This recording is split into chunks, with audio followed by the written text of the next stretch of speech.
ভালো থেকো রঙ্গনা। পর্ব 11। চল রাস্তায় সাজি টামলাইন, আর কবিতায় শুয়ে কার্পেট। আহা উত্তাপ কত সুন্দর, তুই থার্মোমিটারে মাপলে। হলুদ রাঙা বাতিগুলো দাঁড়িয়ে আছে রাস্তার কোণ ঘেঁষে, যেন প্রেমিকের হাত ধরে দাঁড়িয়ে থাকা রূপসী প্রেমিকা। চলন্ত গাড়িটাই বাজছে গানখানা। চিত্রার চিত্ত উত্তেজিত, দৃষ্টি তার গাড়ির বাহিরের ঘোলা কাচে। গাড়ি চালাচ্ছে তুহিন। গাড়িতে অবস্থিত তার মা বাবা, ওহি আপা, চাঁদনি আপা। পেছনের গাড়িতে পরিবারের বাকি সদস্যরা। এখন রাত 3:30। তাদের গন্তব্য কুমিল্লা। ঢাকা থেকে এত রাতে কুমিল্লা যাওয়ার কারণ অবশ্যই ভয়াবহ। চিত্রার দাদির অবস্থা শোচনীয়। হয়তো আজ রাতটুকুও সময় নেই বৃদ্ধার হাতে। সংসারের সকলকে দেখার বড্ড ইচ্ছে, তাই এই রাতকে উপেক্ষা করেই সকলে ছুটে যাচ্ছে সেখানে। মৃত্যুর আগে একটা বার মানুষটাকে দেখতে পারলেই সবার শান্তি, না হয় চিরকাল একটা আফসোস থেকে যাবে। চিত্রা ঘাড় ঘুরিয়ে সকলের দিকে খুব সাবধানে দৃষ্টি রাখল। একমাত্র তুহিন ভাই ছাড়া সকলেই ঘুমে। অবশ্য সকলকেই কাঁচা ঘুম থেকে জাগিয়ে তারপর বাড়ির উদ্দেশ্যে যাওয়া হচ্ছে, তাই হয়তো কারোরই ঘুম কাটেনি। কেবল ঘুম নেই চিত্রার চোখে। বাহার ভাইদের বাড়ির কোল ঘেঁষে খসে পড়া বিধ্বস্ততার গল্প তাকে শান্ত থাকতে দিচ্ছে না। তাড়াহুড়োয় সে কাউকে বলতেও পারেনি কিছুক্ষণ আগে যে বাহার ভাইদের বাড়ি থেকে একটা অ্যাম্বুলেন্স বেরিয়ে গেছে। বলার আগেই তো গ্রামের বাড়ি থেকে কল এলো। সকলে ব্যস্ত হয়ে পড়ল বাড়িতে যাওয়ার উদ্দেশ্যে। ঠিক এমন সময় চিত্রা চেয়েও আর বলতে পারেনি, তবে বিল্ডিং থেকে বেরিয়ে সে আবার ভালো করে বাহার ভাইদের ঘরটা দেখেছে। গেটে বড় তালা তখনও ঝুলছিল। তার মানে এই বাড়িটার সাথেও খুব খারাপ কিছু একটা হয়েছে। অথচ চিত্রা কি করবে বুঝতেই পারছে না। দাদিও তার পর না। দাদিকেও দেখতে যাওয়া উচিত। আবার বনফুলের সাথেও তার আত্মার সম্পর্ক। অথচ মূল্য দেওয়ার বেলায় আত্মার সম্পর্কের আগে রক্তের সম্পর্ক মূল্য পেল। চিত্রার দমবন্ধ লাগছে। গাড়ির কাঁচটা খুলে দিলে সে একটু বোধহয় শ্বাস নিতে স্বাচ্ছন্দ্য বোধ করত, কিন্তু সে তুহিনের সাথে কথা বলছে না। কিভাবে জানাবে তার মনের আকুতি? দীর্ঘশ্বাস বেরিয়ে এলো বুক চিরে। তার সেকেন্ড কয়েক পরেই চিত্রার পাশের জানালাটা খানিক খুলে গেল। বাহিরের উন্মাদ বাতাস ছুঁয়ে দিল চিত্রার চোখ মুখ। এতক্ষণে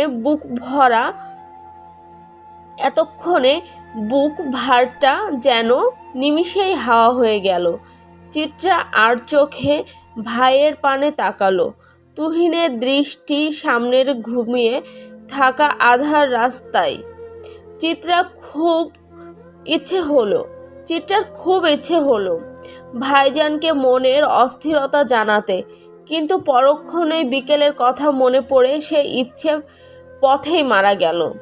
যে মেয়েটা পাগলের মতো ভালোবেসেছে বলে ভাইজান তাকে এতগুলো মানুষের সামনে চর দিতে দ্বিধাবোধ করেনি, সে মেয়েটার ভয়ানক খবরও হয়তো তার ভাইকে বিচলিত করতে পারবে না। চিত্রা জানালার বাহিরে দৃষ্টি দিল। হুট করেই মনে হলো বনফুলের ফোনে একটা কল করে দেখা যাক, রিসিভ হয় কিনা। যেমন ভাবনা তেমন কাজ। মুহূর্তেই তার হাতের পার্সটা থেকে ফোন বের করলো। ফোন লাগালো কাঙ্ক্ষিত নাম্বারে। তার মনের অস্থিরতার মাঝে দুমুঠো তাচ্ছিল্য ছুড়ে দিয়ে ফোনের অপর পাশ থেকে মহিলা কণ্ঠটি বলে উঠল, আপনার কলটি এই মুহূর্তে সংযোগ দেওয়া সম্ভব হচ্ছে না। চিত্রার মন ছোট হয়ে গেল। বিপদ যখন আসে তখন চারদিক থেকে একসাথেই আসে। আর ও 7-5 ভাবতে ভাবতে চিত্রার চোখ নিভে এলো নিদ্রায়। অতঃপর সে তলিয়ে গেল গভীর ঘুমে। দীর্ঘ অনেকটা পথ পেরিয়ে ব্রাহ্মণবাড়িয়ার নিবিড় ছোট শহরটায় এসে গাড়ি থামে চিত্রাদের। বিশাল প্রাচীর ঘেরা বাড়িটায় লাল ইটের সৌন্দর্য, পুরনো হওয়ায় কিছুটা রং তামাটে হয়েছে। পুরনো একটা সাজ তার আদল জুড়ে। বিশাল লোহার গেট পার হতেই বাড়িটা। বিশাল এক জার্নির পর মানুষগুলো ক্লান্ত। গাড়ি থামতেই সকলে বেরিয়ে এলো গাড়ি ছেড়ে। বাড়ির কাজের লোকগুলো ছুটে এসে ব্যাগগুলো নামিয়ে ফেললো গাড়ি থেকে। সকলেই ব্যস্ত পায়ে ছুটে এলো বাড়ির ভেতর। শুনশান নীরবতায় বাড়িটা আচ্ছন্ন। সকলে বাড়ির ভেতরে ঢুকতেই হতভম্ব, কারণ গতকাল রাতে বৃদ্ধার যে অবস্থার কথা শুনে তারা ছুটে এসেছিল তার এক ফোঁটা চিহ্ন বৃদ্ধার মাঝে নেই। সওদাগর গিন্নি পায়ের উপর পা তুলে রাজকীয়ভাবে বসে আছে। কারুকাজ সংবলিত সোফা খানাটায় সাদা চামড়ার সত্তর ঊর্ধ্ব নারীও কেমন উজ্জ্বল লাভা ছড়াচ্ছে। সওদাগর বাড়ির 3 ছেলেই ছুটে এলেন নিজের মায়ের কাছে। আনোয়ারা সওদাগর ছেলেদের পানে তাকালেন, গভীর কণ্ঠে বললেন, আমি মরিনি, এত সহজে বোধহয় মরব না। কেবল তোমাদের মনে করিয়ে দিতে চাচ্ছিলাম যে তোমাদের মা জীবিত, তাই এ পথ অবলম্বন করা। আফজাল সওদাগর, নুরুল সওদাগর ও আমজাদ সহ বাকিরাও অবাক হলো। আনোয়ারা সওদাগর খুব কঠোর আর চতুর একজন মানুষ, তাই বলে নিজের শরীর নিয়ে এত বড় কথা যে বলতে পারে কেউ ভাবেইনি। নুরুল সওদাগর কপাল কুঁচকে ফেললেন। মায়ের এহেন হেয়ালিতে বেশ বিরক্ত হয়েই বললেন, আপনি তো শহরে চলে গেলেই পারতেন আম্মা, আমাদের সকলেরই ব্যস্ততা রেখে ছুটে এসেছি আপনার গুরুতর অবস্থার কথা শুনে, আর আপনি কিনা ঠাট্টা করছেন। নুরু, তুই কি আমার জীবিত চেহারা দেখে অসন্তোষ প্রকাশ করছিস?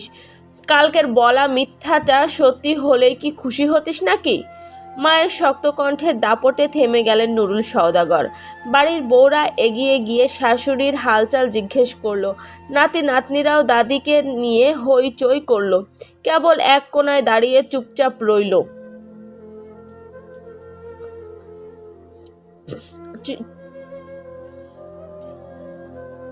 দাদির সাথে বরাবরই তার ভাব তেমন বেশি না। দাদি সবসময় সবাইকে কঠিন কঠিন কথা বলেন, যা চিত্রার অপছন্দ, আর সেই অপছন্দই দুইজনের মাঝে একটা দেয়াল তৈরি করেছে। আনোয়ারা সওদাগর সকলের সাথে ভাব বিনিময় করে সবাইকে যার যার রুমে পাঠিয়ে দিলেন।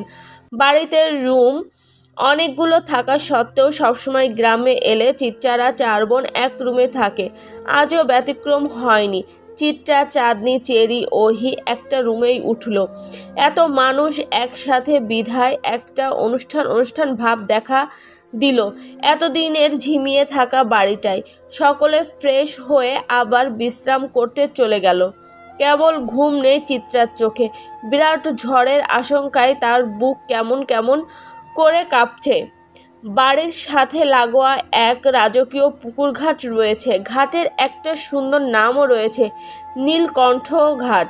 পুকুরের পানিগুলো বিশেষ কোনো কারণবশত নীলচে রঙের, এবং সেই কারণেই ঘাটের নাম নীলকণ্ঠ ঘাট। এই ঘাটের পশ্চিম দিকে বিশাল সর্ষে ক্ষেত। জায়গাটা নিরিবিলি তবে সুন্দর। চিত্রার পছন্দের একটি জায়গা। ঘুম না আসাতে সে চলে এলো পুকুর পাড়। পাথরের তৈরি মোটা পাড়ে বসলো। পা গুলো ডুবিয়ে দিয়ে আনমনে বসে আছে সে। সূর্য তখন মাথার উপরে আলো ছড়াচ্ছে, তবে গাছগাছালির জন্য সূর্যের প্রখরতা ছুঁতে পারছে না চিত্রাকে। চিত্রা হাতের মুঠো ফোনটা আবার তুলে ধরল। কিছুটা দোনমনো করে কল লাগালো বনফুলের নাম্বারে। সে ভেবেছিল এবারও হয়তো কলটা যাবে না অপর পাশে। আবারও হয়তো চিত্রার মনটা তুমুল খারাপ করে অপর পাশ থেকে নারী কণ্ঠটা শুনবে অসহায়তার বাণী। কিন্তু চিত্রাকে অবাক করে দিয়ে অপর পাশ থেকে ফোনটা রিসিভ হয়। গমগমে গলায় পুরুষালী কণ্ঠ ভেসে এলো, হ্যাঁ রঙ্গনা বলো। চিৎচার বোধহয় হৃৎপিণ্ড অস্বাভাবিকভাবে কেঁপে উঠল। সে হতভম্ব কণ্ঠে উচ্চারণ করলো, বাহার ভাই ভালো আছেন? বাহার